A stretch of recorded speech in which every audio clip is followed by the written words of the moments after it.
Good morning, good afternoon, and good evening. Welcome to today's Bible reading from the letter of Jude. This epistle is addressed to all believers in the gospel.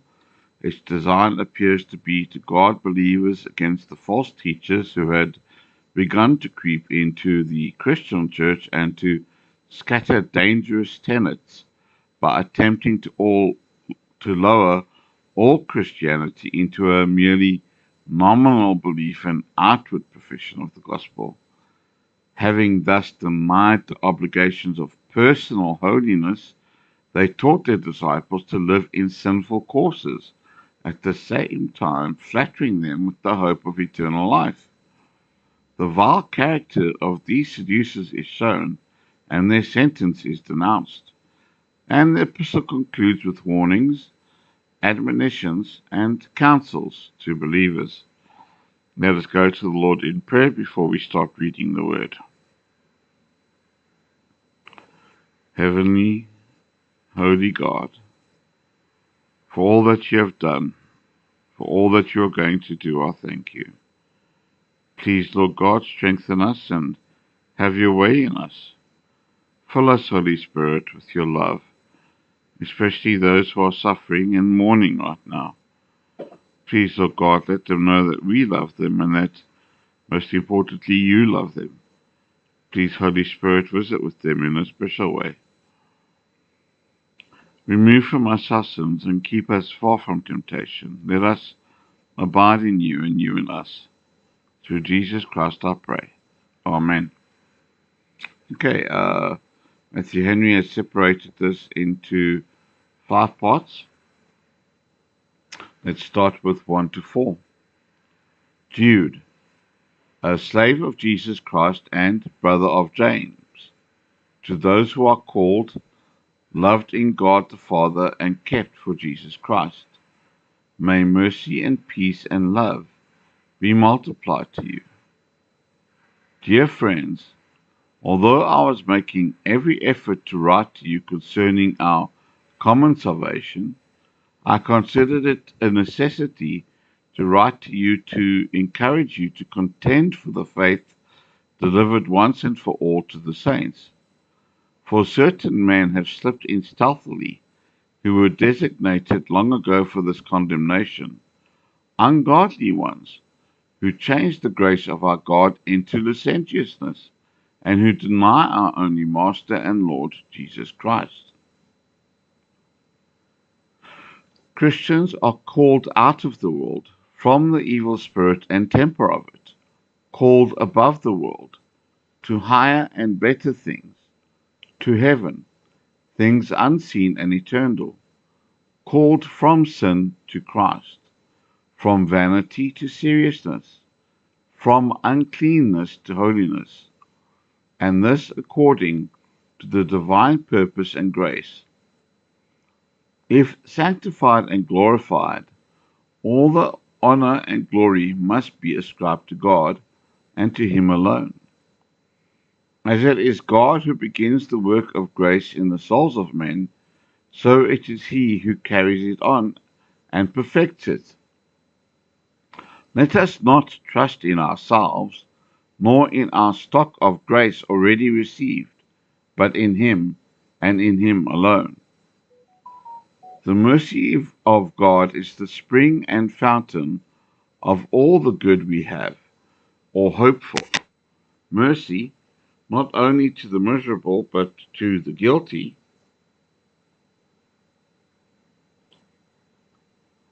Next to mercy is peace, which we have from the sense of having obtained mercy.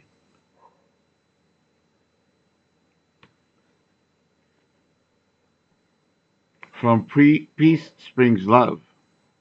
Christ's love to us, our love to Him, and our brotherly love to one another. The Apostle prays, not that Christians may be content with a little, but that their souls and societies may be full of these things. None are shut out from gospel offers and invitations, but those who obstinately and wickedly shut themselves out. But the application is to all believers, and only to such. It is to the weak as well as to the strong. Those who have received the doctrine of this common salvation must contend for it, earnestly, not furiously. Lying for the truth is bad. Scolding for it is not better. Those who have received the truth must contend for it, as the apostles did, by suffering with patience and courage for it, not by making others suffer if they will not embrace every notion we call faith or important. We ought to contend earnestly for the faith in opposition to those who would corrupt or deprave it, who creep in unawares, who glide in like serpents. And those are the worst of the ungodly, who take encouragement to sin boldly, because the grace of God has abounded and still abounds wonderfully, and who are hardened by the extent and fullness of gospel grace, the design of which is to deliver men from sin and bring them to God. 5 to 7. Now I want to remind you, although you know everything once and for all, that Jesus, having saved the people out of the land of Egypt, the second time destroyed those who did not believe, and the angels, who did not keep to their own domain, but deserted their proper dwelling place, he has kept in eternal bonds under deep gloom for the judgment of the great day, as Sodom and Gomorrah and the towns around them indulged in sexual immorality and pursued unnatural desire in the same way as these, are exhibited as an example by undergoing the punishment of eternal fire. Outward privileges, profession, and apparent conversion could not secure those from the vengeance of God, who turned aside in unbelief and in disobedience. We're talking about those. The destruction of the unbelieving Israelites in the wilderness shows that none ought to presume on their privileges. They had miracles as their daily bread, literally, yet even they perished in unbelief. A great number of the angels were not pleased with the stations God allotted to them. Pride was the main and direct cause or occasion of their fall. The fallen angels are kept to the judgment of the great day, and shall fallen men escape it? Surely not. Consider this in due time. The destruction of Sodom is a loud warning to all to take heed of and flee from fleshly lust that war against the soul. 1 Peter 2:11. Dear friends, I urge you as foreigners and temporary residents to abstain from fleshly desires which wage war against your soul. God is the same holy, just, pure being now as then. Stand in awe, therefore, and not sin. Psalm 4:4. Be disturbed, but do not sin. Commune in your heart on your bed, and be silent. Let us not rest in anything that does not make the soul subject to the obedience of Christ. For nothing but the renewal of our souls to the divine image by the Holy Spirit can keep us from being destroyed among the enemies of God.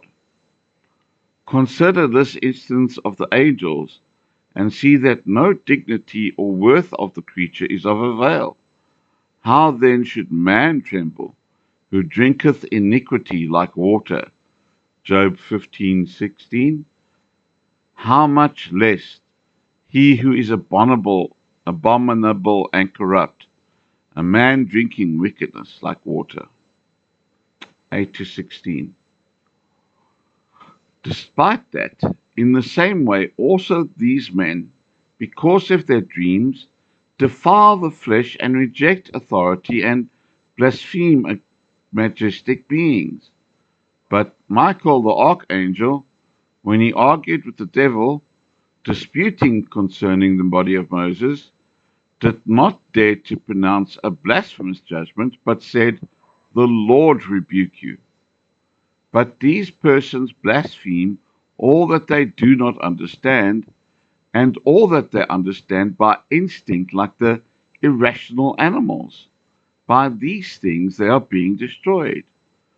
Woe to them, for they have travelled in the way of Cain, and have given themselves up to the error of Balaam for gain, and have perished in the rebellion of Korah.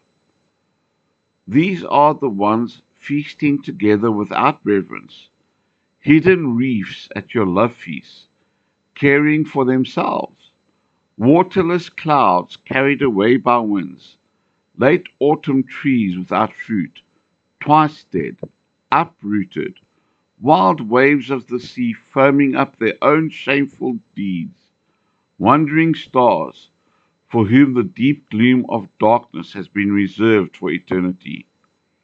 And Enoch, the seventh from Adam, also prophesied about these people, saying, "Behold, the Lord came with tens of thousands of his holy ones to execute judgment against all, and to convict all the ungodly concerning all their ungodly deeds that they have committed in an ungodly way, and concerning all the harsh things that ungodly sinners have spoken against him."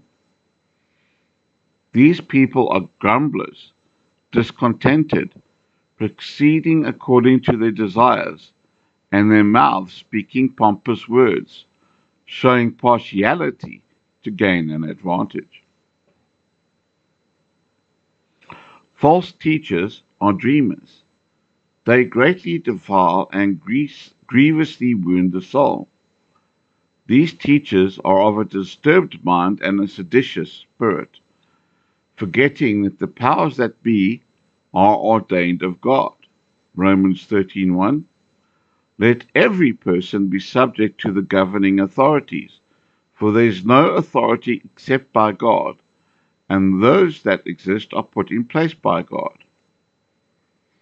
As to the contest about the body of Moses, it appears that Satan wished to make the place of his burial known to the Israelites in order to tempt them to worship him, but he was prevented and vented his rage in desperate blasphemy.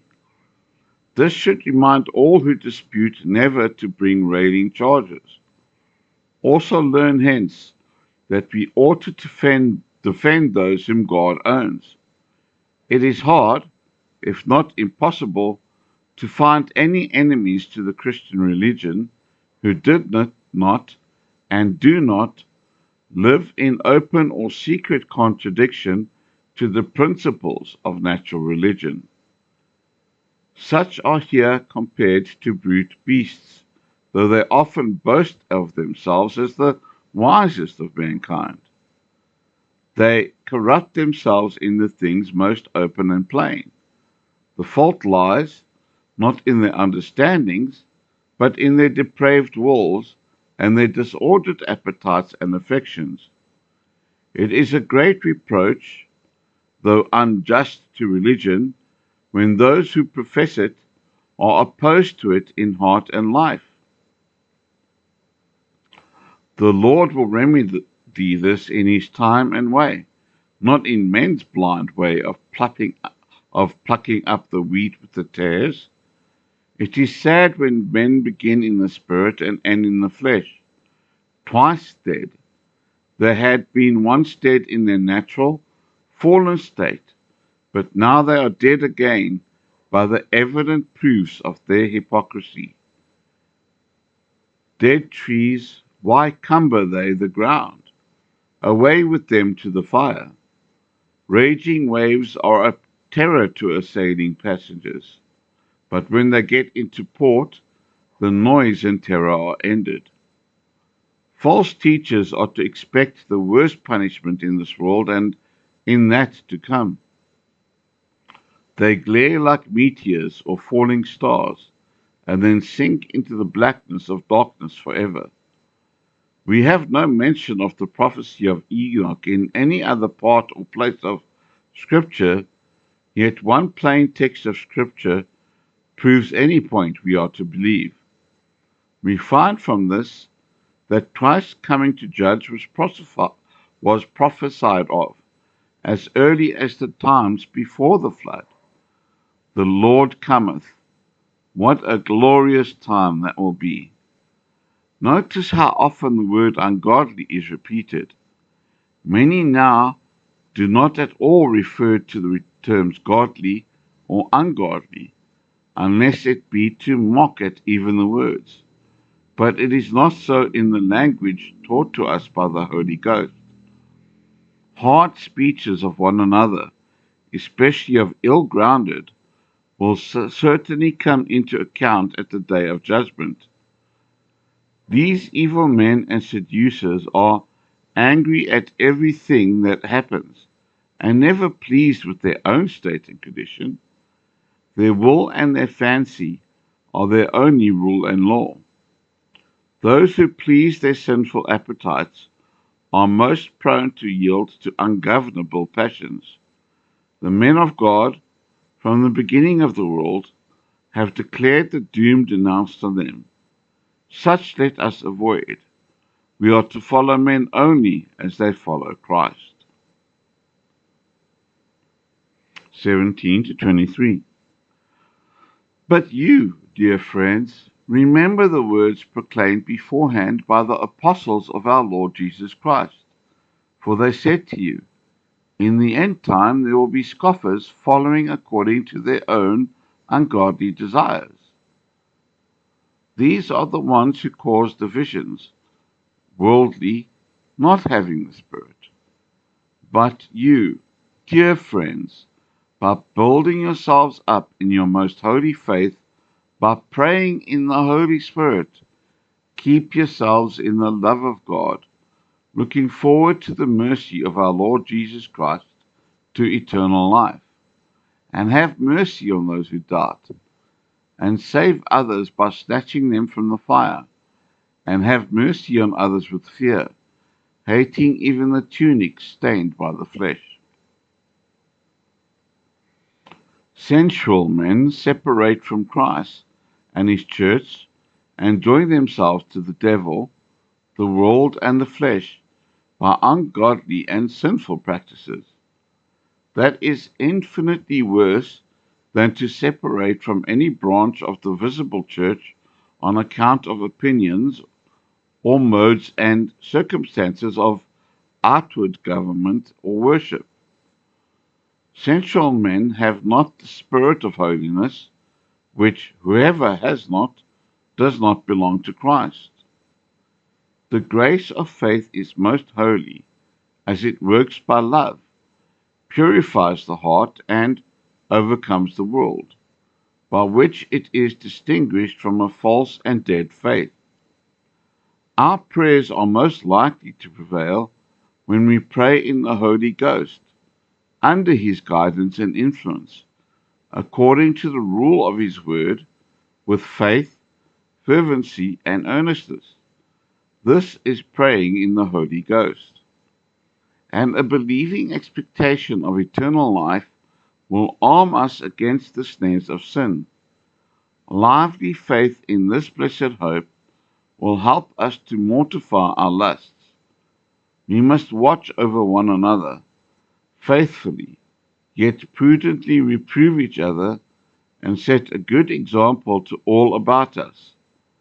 This must be done with compassion, making a difference between the weak and the willful. Some we must treat with tenderness, others save with fear, urging the terrors of the Lord. All endeavors must be joined with decided abhorrence of crimes, and care be taken to avoid whatever led to or was connected with fellowship with them in works of darkness, keeping far from what is or appears to be evil. 24 and 25. Now to the one who is able to protect you from stumbling and make you to stand before his glory blameless with exaltation, to the only God our Saviour, through Jesus Christ our Lord, be glory, majesty, power, and authority, before all time and now, and for all eternity. Amen. God is able, and as willing as able, to keep us from falling, and to present us as faultless before the presence of his glory, not as those who never have been faulty, but as those who, but for God's mercy and a Saviour's sufferings and merits, might most justly have been condemned long ago. All sincere believers were given him of the Father, and of all so given him he has lost none, nor will lose anyone. Now, our faults fill us with fears, doubts, and sorrows, but the Redeemer has undertaken for his people that they shall be presented faultless. Where there is no sin, there will be no sorrow. Where there is the perfection of holiness, there will be the perfection of joy. Let us more often look up to him who is able to keep us from falling, to improve as well as maintain the work he has wrought in us, till we shall be presented blameless before the presence of his glory. Then shall our hearts know a joy beyond what earth can afford. Then shall God also rejoice over us, and the joy of our compassionate Saviour be completed. To him who has so wisely formed the scheme, and will faithfully and perfectly accomplish it, be glory and majesty, dominion and power, both now and forever. Amen. Thank you for coming along with me on this reading. Please don't forget to like, subscribe, and share the word so we can share the word. Now, may our Lord Jesus Christ himself and God our Father, who has loved us and given us eternal encouragement and good hope by grace, encourage your hearts and strengthen you in every good work and word. God bless you.